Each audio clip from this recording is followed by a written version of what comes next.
papainitin muna natin.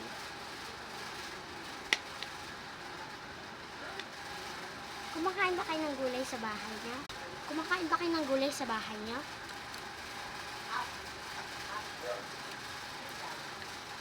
Mainit pa kasi. Kaya hinihipan ko, guys.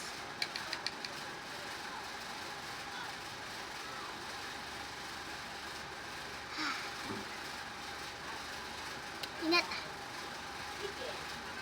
Kung di kayo kumakain, okay lang.